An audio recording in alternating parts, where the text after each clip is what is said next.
Good afternoon and welcome to the webinar. Catholic Charities USA is so pleased that you were able to attend. Just want to go over a few housekeeping rules prior to jumping in. This webinar is being recorded. Please be sure to mute your phone lines or computer speakers as we will have a Q&A time at the end. You may use the chat feature for comments or questions during the presentation, and we will be able to answer all those questions at the end. And then if you have any additional questions, feel free to email me after the close of the webinar, and we will be sure to get those answered for you. Good afternoon, everybody. My name is Jean Beal. I'm the Senior Vice President for Programs and Services at Catholic Charities USA and the facilitator for the Immigrant and Refugee Services Community of Practice, which is sponsoring this webinar today. And before we get started, I just want to let you know that we are very much interested in having people join the community of practice, especially if they are staff at local Catholic Charities agencies or members of the Catholic Charities USA Parish Social Ministry Network interested in immigration and refugees. In order to join the community of practice, you have to go to the Catholic Charities USA website members page to join up. Second thing I'd like to announce is that the community of practice will be having a face-to-face meeting at the clinic convening on May 26th. So if you are planning on attending that convening in Atlanta, please make sure to sign up for the Community of Practice meeting. And we'll also have one at the annual conference in September, which will be this year held in Houston. So without further ado, let me just announce our speakers for today. Kristen Peck is the Associate Director for the Children's Services at USCCB Migration and Refugee Services. She'll be followed by Melissa Hastings, the Policy Analyst, Policy and Public Affairs at USCCB Migration and Refugee Services, and finally Rebecca, who is a staff attorney defending Vulnerable Populations Project at Clinic. So ladies, Kristen, please take it away. Thank you, Jean, and thank you, CCUSA, for hosting this important webinar. And I want to thank all of you who dialed in today to listen in, and we look forward to hearing your questions at the end.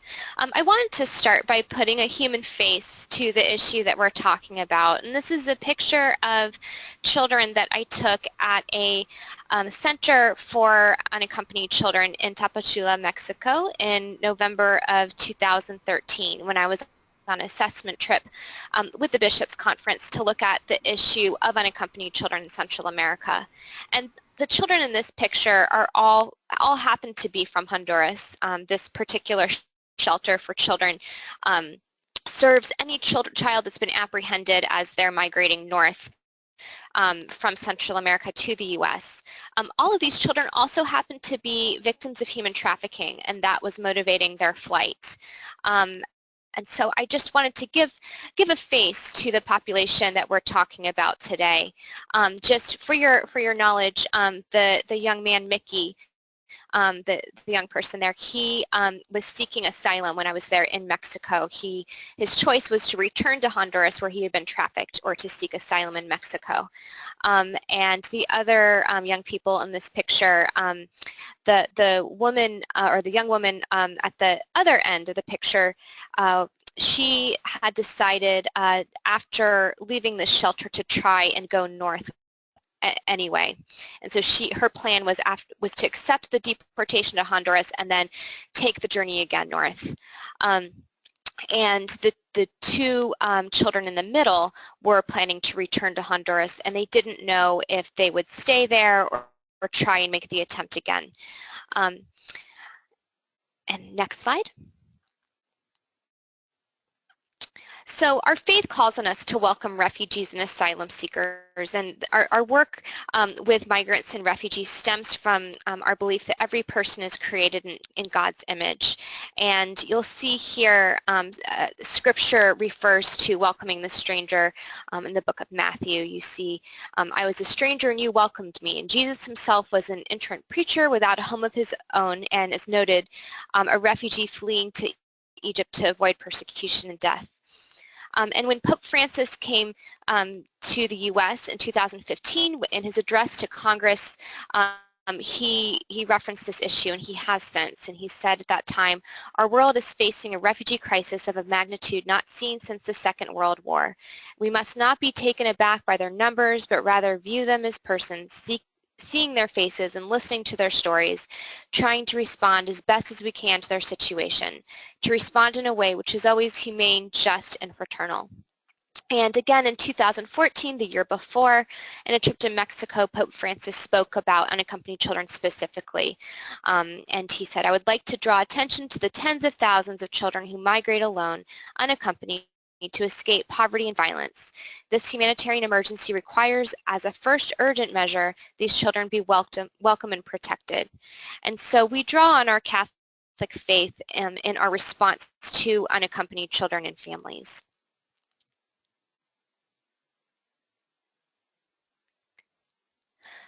So the picture in this slide is from a migrant shelter run at the border of Mexico and Guatemala, actually by the Catholic Church. There's a network of shelters, Casa de Migrantes, throughout Central America. And so during a visit, that same visit that I took to Central America, we saw this beautiful mural which had been painted on the walls of a shelter, a migrant shelter.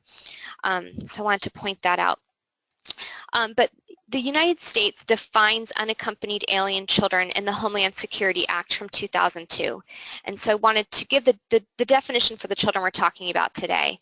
And so these are children who are defined as crossing our borders and having no lawful immigration status in the United States, having not attained 18 years of age, and with no parent or legal guardian in the United States who is available to provide for their care and physical custody.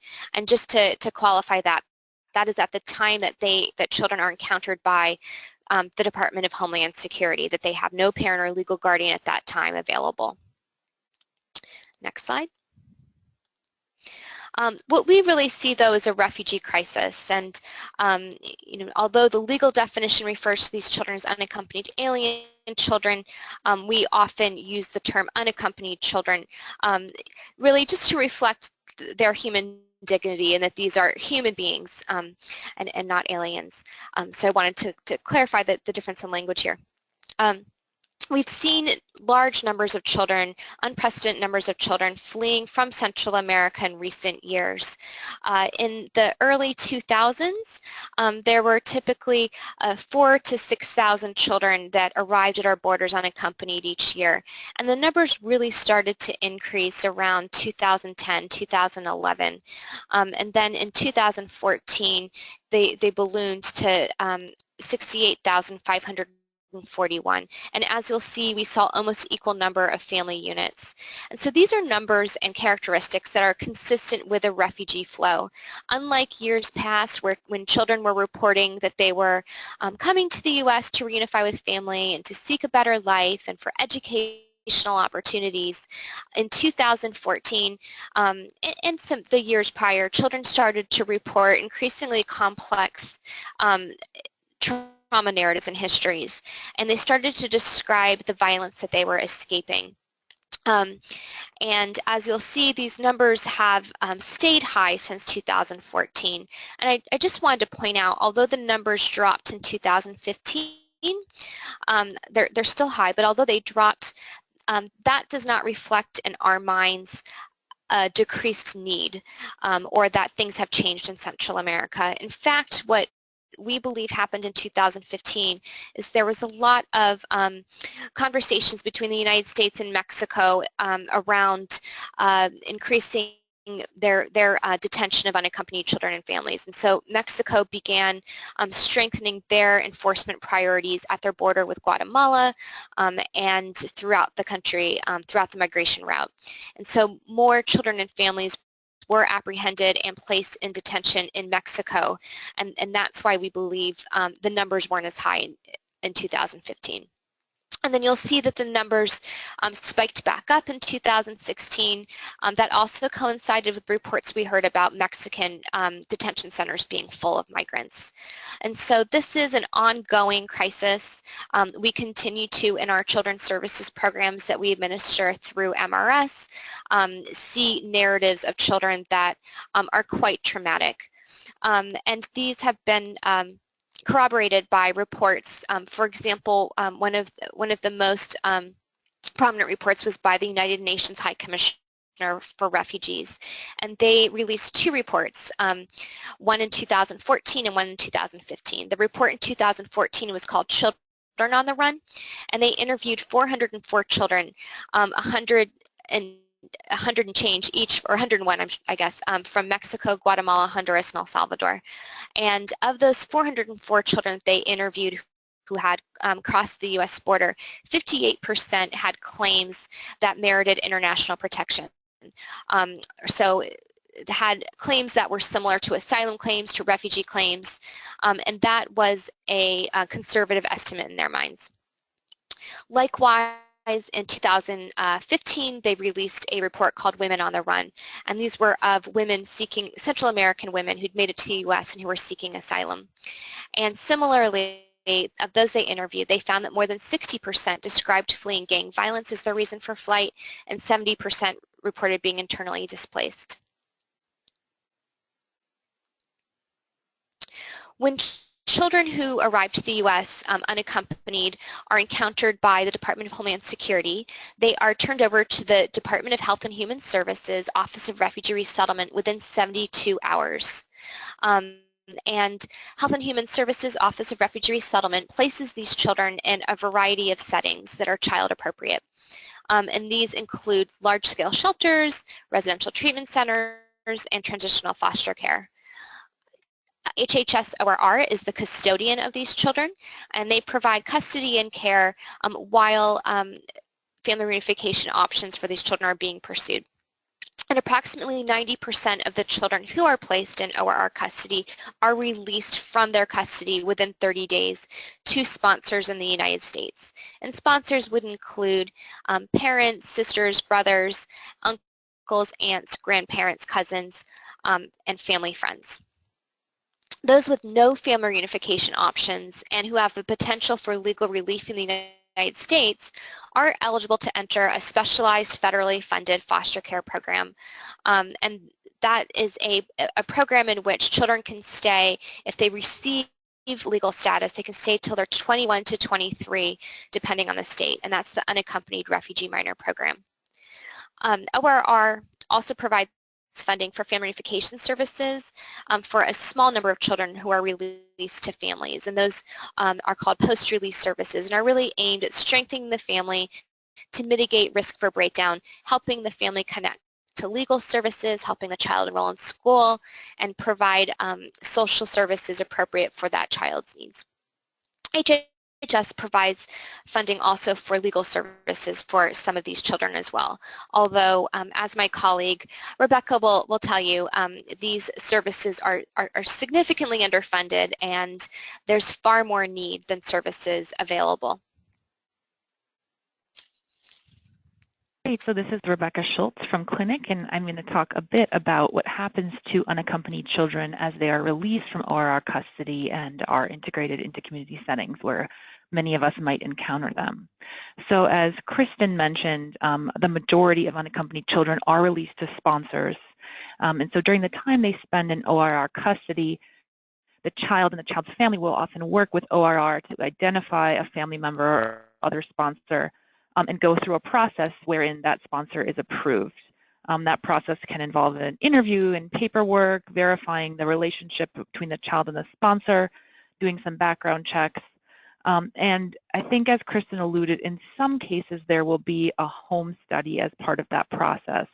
The federal statute that governs services and protections for unaccompanied children lists the situations in which a child would get a home study, and it includes situations such as where the child is the victim of a severe form of trafficking, the child has a disability, the child has been the victim of physical or sexual abuse, or where the proposed sponsor presents a risk of abuse, maltreatment, or exploitation to the child. In those situations, there would be a home study as well as part of the decision or the reunification process. So the sponsor may reside anywhere in the United States, and the ORR provides statistics on its website. It has a section on its Unaccompanied Children program about the places where children are reunified, and they include, of course, all 50 states, I believe, but the top states, at least in 2017, were California, Florida, Maryland, New Jersey, New York, Texas, and Virginia.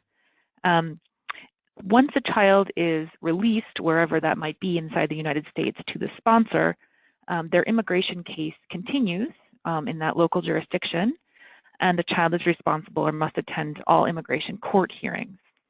As Kristen mentioned, some of these children will receive ORR-funded post-release services, and she elaborated a bit on what those services might look like. They really, would be assessed to deal with the child's particularized needs. A case manager might work with the child to make sure that the child is accessing appropriate community services. But many children are not provided with these post-release services. Under the statute, services are provided for those same children who qualify for a home study, and ORR may provide them for other children, but oftentimes we see children who are not receiving those federally funded post-release services. Next slide, please. So I want to talk a bit about some of the challenges inherent in the way that the children kind of go through the process of reunification and integration into the community, and then talk about ways in which community organizations can really support and facilitate success for these children and their families. So the TVPRA, the Trafficking Victims Protection Reauthorization Act, which is the federal statute that provides protections to unaccompanied children, it does provide for many specific protections for children, but once the children are released from the custody of ORR, a lot of times there is not further funding that accompanies the protections, and that's where there can be sort of gaps in terms of the child's needs being met. And I've included some examples of this. For example, the child under the TVPRA as an unaccompanied child would have the right to have her case heard before an immigration judge. But as we talked about, these children are released all over the United States, and the immigration court could be many hours away, and the child may not have transportation. Just as an example of this, I'm in Minnesota, and the Minnesota Immigration Court covers all people living in Minnesota, but as well as neighboring states such as North Dakota and South Dakota. And some kids may be 8 hours or more away in a car from court with no public transportation options, which means they need someone to potentially take 2 days off of work, maybe stay in a hotel or have someone to get somewhere to stay overnight. And I think an added challenge here is that in the past few years, there's been an expediting of children's cases. Some refer to rocket dockets, where unaccompanied children's cases are moved quickly through the system, meaning that a child may have to come back to court several times in a relatively short period of time, which can exacerbate some of these concerns for accessing transportation and affording those appearances to court. Another challenge here would be that there's no government-appointed lawyer or legal representative. Although children have the privilege of seeking counsel under the law, many children are not able to find an attorney, either to afford to pay for one or to find a pro bono or nonprofit attorney. And the resources available to provide these things will vary pretty significantly from jurisdictions. For example, children in rural areas may not have access to many community-based legal services organizations. Further, if a child is going to try to pursue her case before the immigration court without a legal representative, she will be needing to submit documents in English before the judge and may have trouble accessing an interpreter or a way to articulate her claims in English, although she would be provided with a court interpreter while at court in terms of trying to prepare the case outside of court. There can be real challenges. And another language access issue for some children is, although they may speak some Spanish, many children that we've encountered actually speak an indigenous language as a first language, and sometimes have trouble even articulating that fact to the immigration court to have the appropriate interpreter available so that they can actually understand their proceedings. And this is particularly true where the child doesn't have counsel or another advocate to help them navigate that process. The second bullet here of rights for children is the ability to be released to a sponsor and live in the community. And then again, we listed a few obstacles, one of which is inherent challenges for any person in navigating and integrating into a new community and a new culture. For those who are familiar with refugee resettlement, we know that in that context, we recognize that people coming to a new place will need support, and there's funding and programs available to help persons facilitate their successful integration. And although these children often are a type of refugee and have those same needs, there's often not government funding to support successful or to support their integration, and they kind of have to navigate resources without assistance. The same goes for services like medical care to provide services for physical health or mental health. Most of these children may not, at least at the outset, be eligible for federal medical programs without having an immigration status, and so they'll have to find ways to pay out of pocket or navigate free or low-cost resources that they might have access to. And then this third bullet kind of goes to the point of the lack of post-release services. For children who aren't provided with those post-release services, that means that they probably don't have a case manager, housing support, family stabilization services, ways to assist them in navigating a new community and new resources. And this is, it's a difficult thing to expect a child to navigate very complex processes and systems, the immigration court, education system, all by themselves in a new country, in a new culture, with a language they may not speak, and particularly where many children are reunified with a sponsor who may be a person that they haven't seen in many years or that they may not know well, and so there's the added challenge of trying to make sure that that relationship is successful. And family support services and post-release services can be really helpful in, of course, supporting that relationship. And the last point here is the right to an education. While children enjoy this right, without advocates, without case managers, and without adequate support, it can be difficult for children to access sufficient education. For example, to access ELL programs or other supportive services. I have encountered situations where the child had a disability or needed special education services, but was having difficulty navigating the process of seeking for and being identified as appropriate to receive those services. And even things as simple as figuring out how to enroll in school and actually being able to access an education that they have a technical right to. So those are some of the challenges, and we'll move to the next slide here.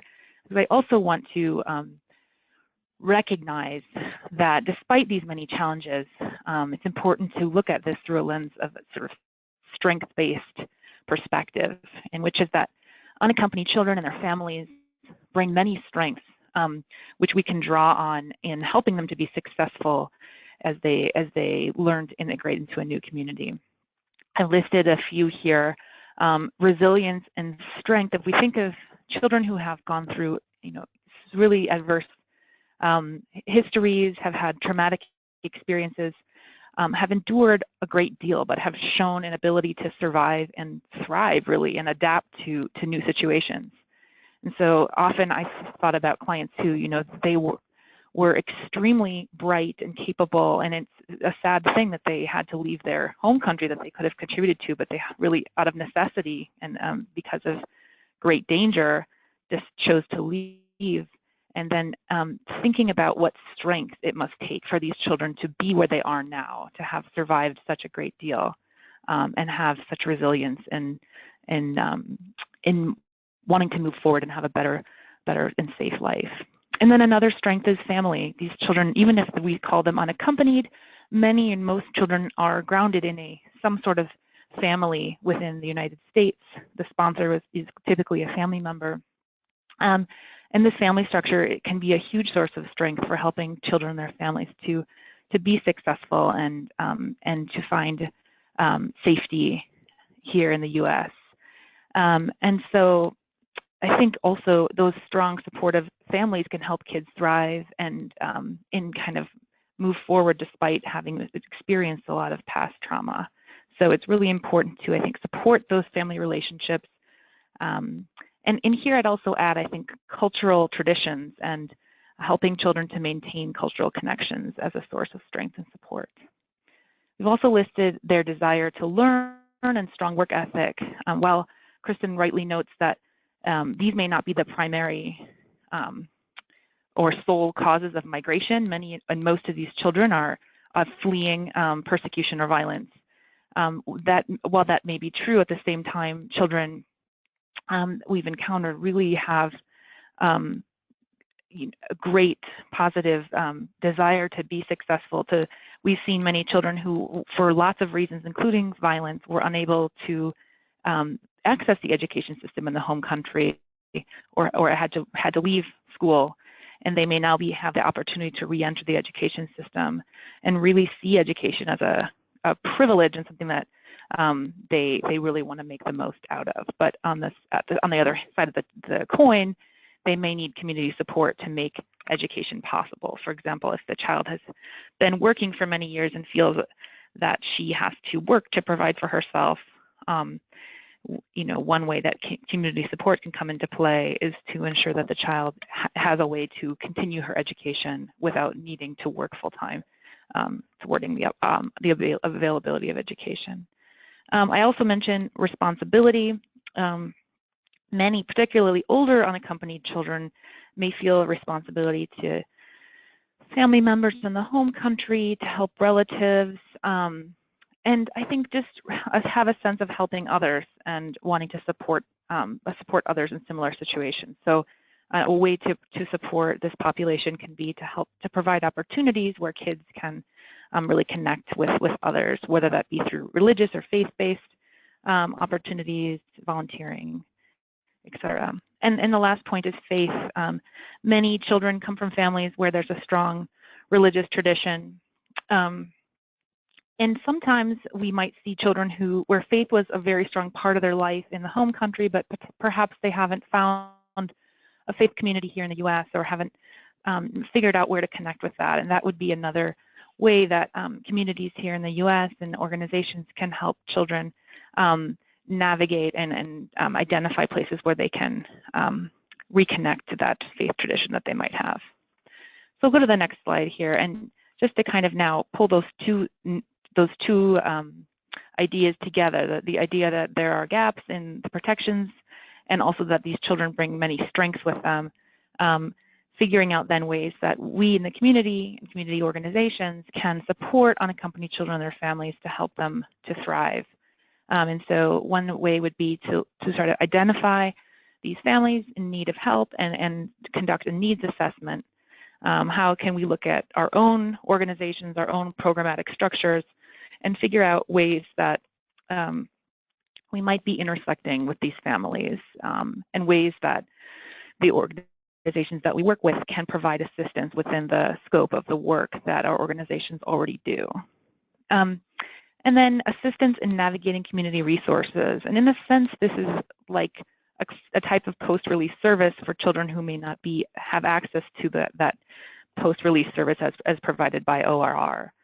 So one example of this would be helping children to find an attorney or a legal representative who can help them in their immigration court process, but also helping them to navigate available community resources depending on individualized needs. And I listed a few examples of that here, such as healthcare, accessing and navigating the education system. I'd add to this meeting basic needs, finding religious, cultural, or other support groups, etc. And accompaniment, I know that there's great materials out there on this topic, but identifying needs that children might have for being accompanied as they navigate this process, whether it's immigration court or appointments or otherwise.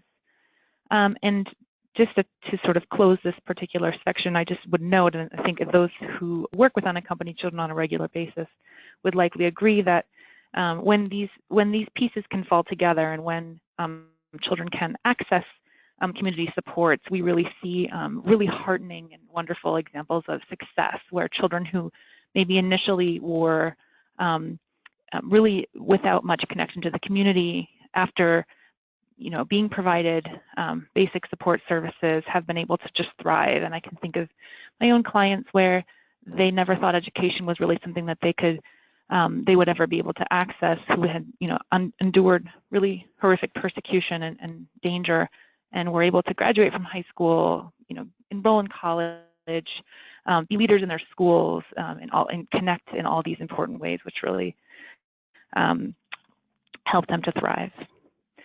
So I'm going to spend just a few more minutes before I close now, and I'll take the next slide, on the immigration legal piece of these cases. And I won't spend much time here because I think to do so would be a little beyond the scope of this very introductory webinar, but I do want to highlight some of the common legal remedies for unaccompanied children.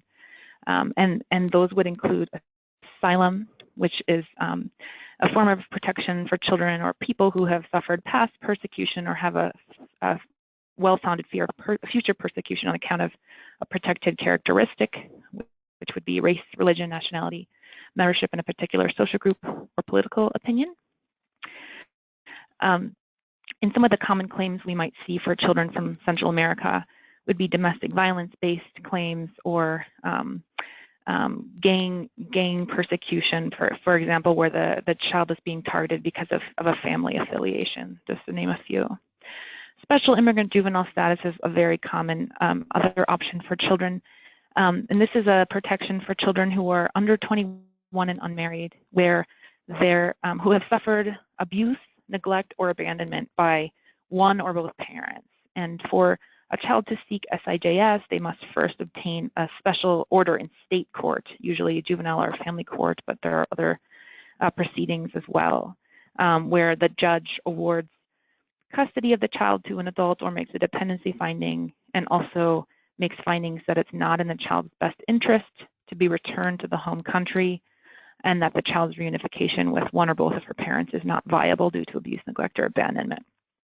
So an example of a child who might qualify for SIJS is, for example, a child who was abandoned by the father from a young age, maybe raised by the grandparents in the home country, and perhaps for layers of reasons the grandparents could no longer care for the child or protect the child from gang violence, and the child then fled to the United States and reunified with mom in the U.S. And if mom obtains a custody order and the judge makes the findings that I just articulated, that the child cannot reunify with her father because of abandonment and it's not in the child's best interest to be returned to the country of origin, that child may be able to seek SIJS with the immigration authorities.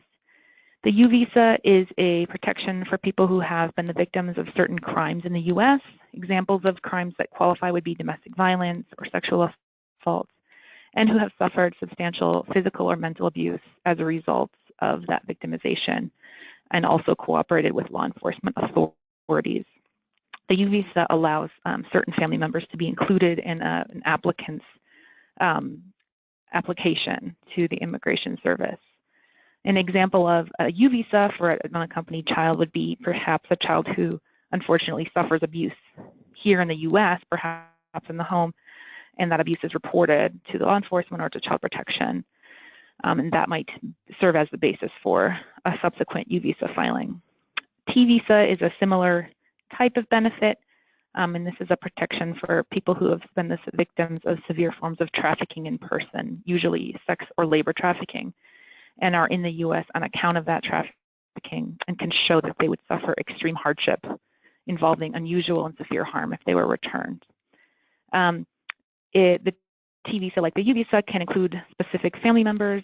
And an example, a common sort of fact pattern here for unaccompanied children would be children who may have been kidnapped or detained by a cartel in Mexico and forced to perform work or sex acts, and then were transported across the border and were able to escape. And there may also be family-based options.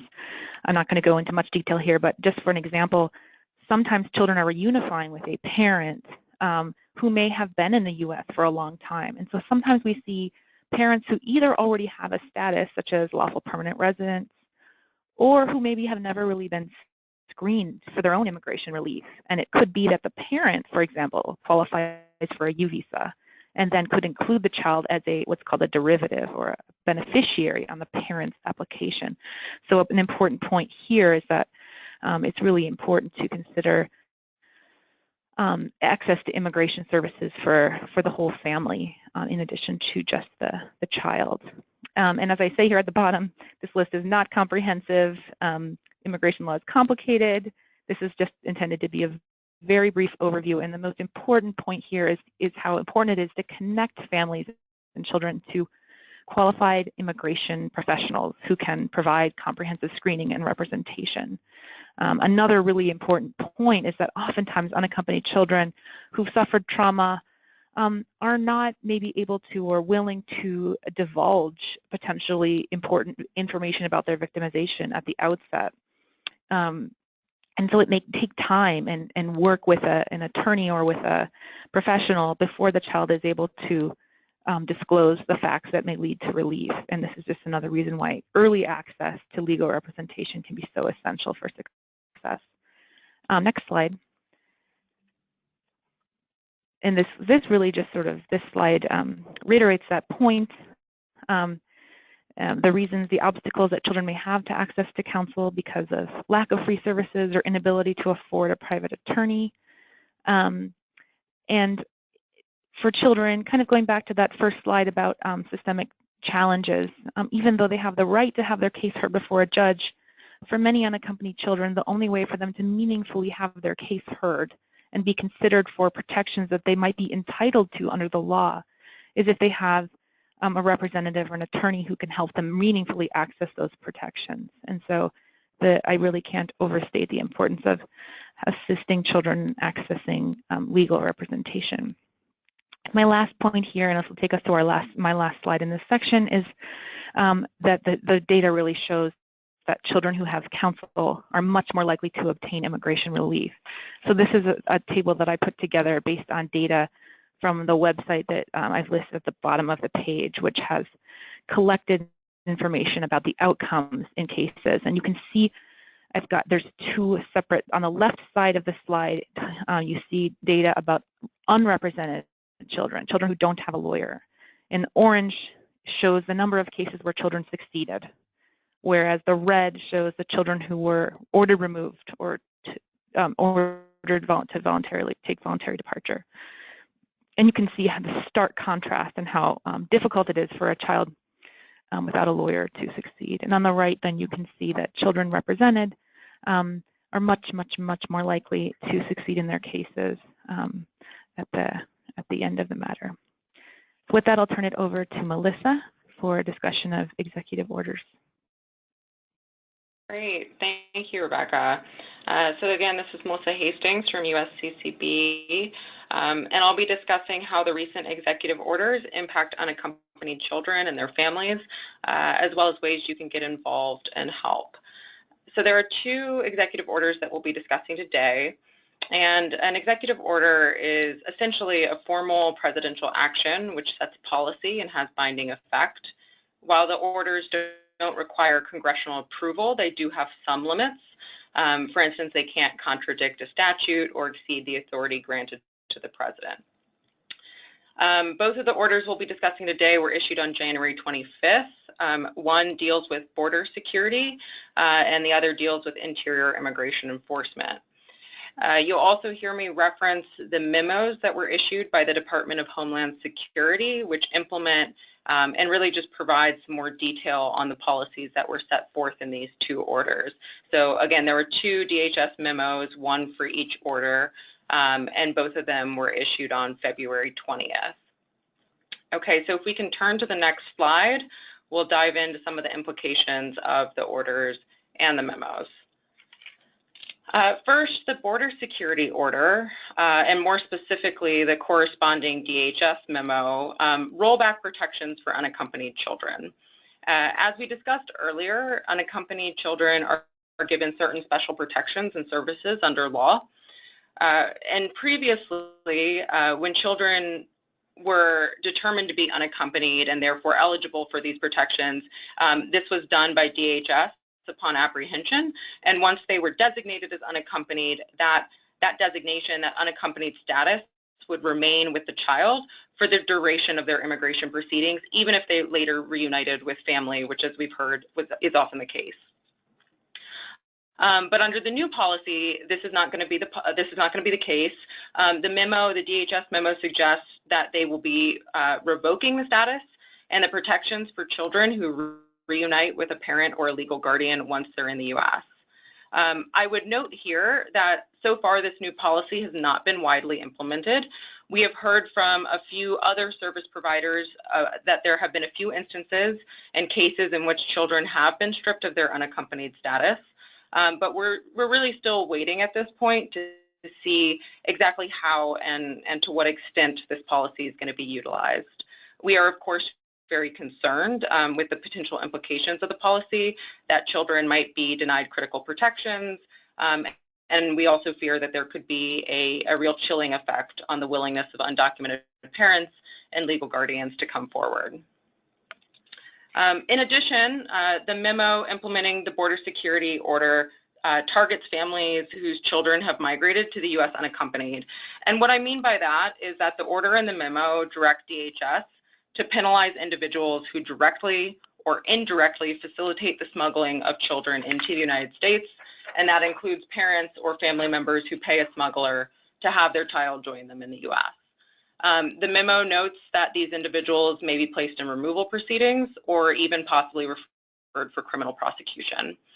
And I think really the policy here is just ignoring the reality that these families face, right, and the realities that we've discussed earlier. It doesn't recognize the dangers and the violent country conditions that drive children to reunify with their families in the U.S. And I think the policy is really highly unlikely to deter families who see aiding their child's journey as a protective measure, and potentially the only way that they can protect them from violence or persecution. So the third item here, in turning to the interior enforcement order, so that order drastically expanded the priorities that DHS will use for those they're looking to apprehend and deport, which will put more sponsors at risk for deportation. So the order directs DHS to hire an additional 10,000 Immigration and Customs or ICE officers to carry out the enforcement actions on an incredibly broad set of removal priorities. And this includes individuals who have been merely charged with or have committed any chargeable offense. And under this new system, virtually all undocumented immigrants could qualify as priorities for removal. So as I said, this policy is going to be putting an increased number of sponsors and potential sponsors at risk of apprehension and deportation. Such policies will, of course, understandably also create fear in our communities. They potentially can make sponsors of unaccompanied kids hesitant to, just engage in activities like enrolling their children in school or seeking medical care, may make them hesitant to accompany their kids to immigration hearings. And some individuals may even be hesitant to serve as sponsors at all, which could, of course, lead to children having to stay in OR care for extended periods of time. And then finally here, I just wanted to mention that the order also calls on agencies to limit their privacy protections. So in the past, certain agencies, including DHS, had treated large amounts of the information that they collected as covered by their privacy protections in the Privacy Act, regardless of an individual's immigration status. And under the new policy, unless other laws limit disclosure, only the data of U.S. citizens or lawful permanent residents will be protected. I would note that the order is actually directed to all agencies. The DHS memo, of course, only deals with DHS policies. But I think our concern here around this and around what's stated in the order is what type of information sharing we might end up seeing between OR and DHS, with the concern being that we could see an increased amount of information being shared there, and undocumented sponsors being targeted for enforcement actions. So I think we're going to have to wait and see what kind of pans out there. I would note, before we move on to the next slide, that these are just a few of the policy changes that, kind of some of the key impacts on unaccompanied kids and their families.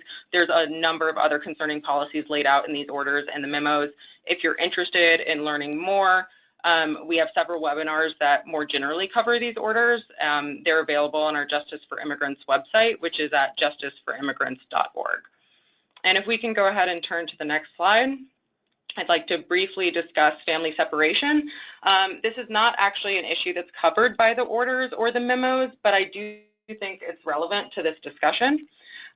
So in early March, you may have all seen the media reports quoting Secretary of DHS Kelly as saying that he was considering implementing a policy of family separation. So we're talking about separating mothers and children at the border, transferring the adults to detention and the children to ORs, unaccompanied kids.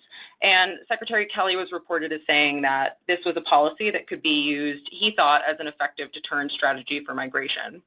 Then in late March, he walked this back. He reportedly told Senate Democrats that he was not considering such a policy. I believe he said he was never considering such a policy.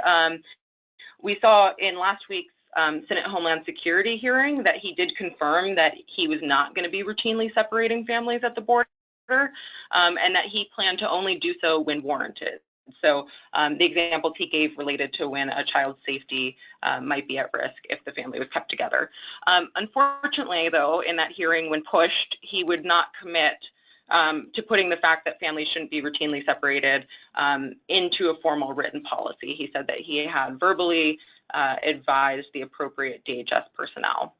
So I think, while it's certainly positive that there's not going to be a formal policy in place that families will be, just routinely separated, we're of course concerned that family separation will continue at the border. We know that it's been occurring in the past. A number of organizations have been tracking this and have reported on this. And of course, with the current climate, I think it's just a concern that this may continue and increase despite Secretary Kelly's recent remarks. So this is an issue that I know we at USCCB and others are going to be closely monitoring going forward. And if we can just turn to the next slide, please. Great, thank you. I just wanted to touch on ways that you can help. And I think, first of all, thank you all for joining this webinar. It's a great first step. I would also urge you to express your support for unaccompanied kids and immigrants by calling or meeting with your members of Congress. So our Justice for Immigrants Network that I mentioned earlier is currently engaged in conducting in-district meetings with members of Congress to ask them to co-sponsor bills that would nullify the executive orders that we discussed earlier. So there have been several bills introduced on the Senate and the House side that would nullify the orders. On the Senate side, these are S668 and S415. On the House side, we're talking about HR 920 and HR 921. So in these meetings, they're also going to be asking members to press the administration to refrain from separating families at the border.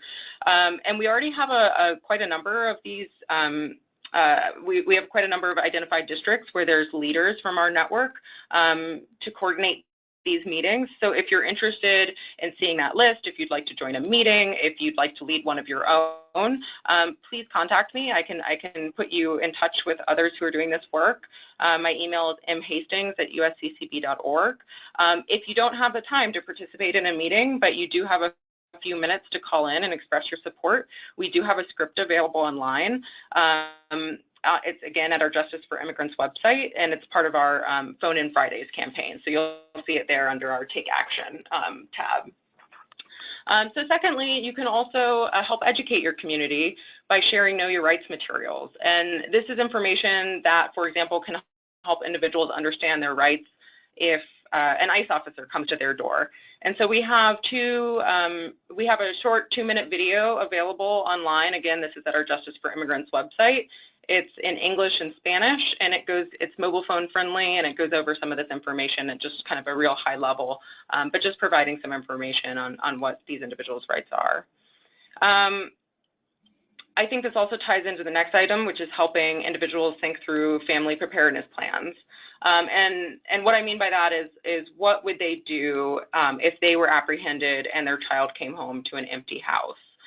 Who would get contacted first? Do their kids have the numbers of trusted family, friends, or relatives who could take care of them? Who would be responsible for long-term care of the child? How would the bills get paid? Things like that. And so we're working also on a Know Your Rights video on this, so we can share it out, and I would urge you to keep your eye on the Justice for Immigrants website, as that will be getting posted shortly. So next, and as Rebecca has already discussed, we would encourage you to assist and engage in accompaniment. For example, driving individuals and to their immigration hearings. And I also don't have it listed here, but I did want to mention that if you're interested in becoming a foster parent to an unaccompanied child, please contact us for more information. And then finally, as always, we urge you to pray and to continue to show support for unaccompanied kids and your fellow community members. So with that, and I at a time, I think I'll stop there and turn it back over. Thank you all. Great. Thank you all for a wonderful presentation. That was so informative. Right now, we'd like to take a special moment to answer questions. Please utilize the question box. Since we do have so many attendees, I think that's going to be our best way. So if you could please enter your chat box.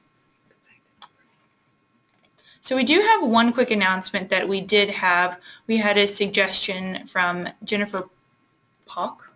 I hope I pronounced that right. She said one resource is the Physicians for Human Rights Asylee Network, which lawyers can request a forensic evaluation to support their client's legal case. Both forensic and psychological evaluations are available by trained volunteers, so that is something to keep in mind. So for a copy of the presentation, it's actually available for download in the portal. Please go to Handouts, and under that tab you will have a PDF of the whole presentation. We will also be sending out a recording of this entire webinar in a couple days. So if you did register for the webinar, you will receive a link to that. And then information on how to become a foster parent. Melissa suggested that you check with USCCB, so we have put her email address into the chat box, mhastings@usccb.org, so you can email her and she will get you information about that. Yes, thank you for putting that up there. I do encourage all of you, if you're interested, to please contact me, and also contact me if you're interested in getting looped into those in-district meetings as well. Just to repeat, there was a request for the physician information again, so you can write it down. It was called the Physicians for Human Rights Asylee Network. And I can put that in the chat box as well. And then there was one other question that came in, and this is for the panelists. How can we best educate non-immigrant Americans about the conditions in Central America? This is Melissa. So I know we have a lot of materials posted on our website. USCCB did a mission trip that I think Kristen mentioned. Kristen, was that back in 2013? That's right. So, yeah, so we have a great report that's available online that goes through some of the conditions there. We also have some, if you're talking about just some kind of brief backgrounders that you're looking for, we have that up on the Justice for Immigrants website as well, and that talks about some of the root causes for migration and conditions. Kristen, do you have any other thoughts on resources? I just think that there's no better substitute than just reaching out and talking to someone who is from and this is with any type of advocacy for refugees and immigrants, and just kind of reaching out and having these conversations. And so I think pointing people to resources is really important, but also if there's any way where you can kind of facilitate or foster conversations, but in a way that's not exploitive, between people who have actually been through the experience themselves, I always find that to be helpful. If your agency, for example, is hosting a conference and you're able to have on your panel, someone who's been through the migration experience, I think there's no better way to have a testament to that experience than someone who's been through it themselves. Great. Christine, could you also say a few words about how families can qualify as sponsors for unaccompanied children without family members in the U.S.? Sure. So this is a conversation that's been floated for a while, where people who are interested in sponsoring kids out of federal custody. And I just wanted to clarify USC's position on this. We are very supportive and encouraging of persons wanting to go through state licensure and work with agencies such as USCCB and LIRS to provide foster care to unaccompanied children who do not have family members in the U.S. and who are being referred to long-term foster care programs. However, we would not be encouraging of the idea of sponsoring unknown children out of federal custody. The Health and Human Services does have criteria for who can become a sponsor, and consistent with child welfare best practice and child protection principles.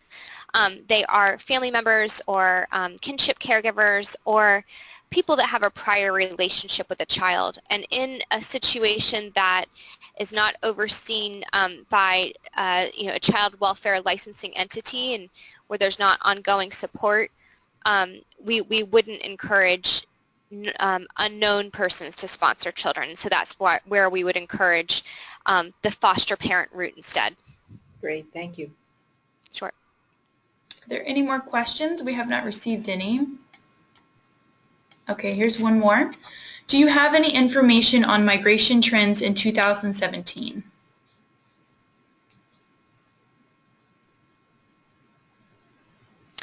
In terms of unaccompanied children, we are seeing much lower numbers of unaccompanied children being referred to ORR in the past few months. I think it might be too early to speculate as why. There are, of course, a lot of theories around this. The numbers are significantly lower. In December of 2016, for example, there were 10 to 11,000 children in federal custody, and recently we heard that there were less than 4,000, so that is quite drastic. It could be sort of consistent with seasonal trends. It could be because of increased enforcement at our border. It could be because of increased enforcement in Mexico, or because of fear of families because of our recent policies. So although there are many possible causes, it's sort of too early and too new for us to really know for sure. Melissa, do you want to say more about that? Yeah, I was just going to jump in because I've got the numbers here. So in terms of apprehensions of unaccompanied kids, in March of 2017, we had 1,000, just over 1,000. And just comparing that to last year during March, we had apprehensions of about a little over 4,200. So as Kristen mentioned, it is much lower, and because of that, we're seeing lower numbers of referrals into OR custody. But again, as she said, I do think it's too early to tell whether this is going to be an ongoing trend, and kind of what we're going to see long term, because this could pick up during the summer months as it often has in the past. I think also, one thing that we're going to be watching for, and that we are concerned about, is whether or not kids are could potentially be getting turned away at the border. That's something that we've heard other organizations reporting on, and so that's something we're going to be watching for as well. But if you want to get a copy of those numbers, do please email me. Great. Well, thank you all. Thank you for participating, for presenting. Just want to encourage all of the folks who've been on the call to join the Community of Practice. There is a webinar on the Catholic Charities USA website already that was previously recorded about the Community of Practice if you want more information about that. With that, we would just thank you for participating and look forward to the email, which will have the link to the webinar so that you can share it with your friends and parish communities. Thank you all so much. Have a great rest of your day. Thank you.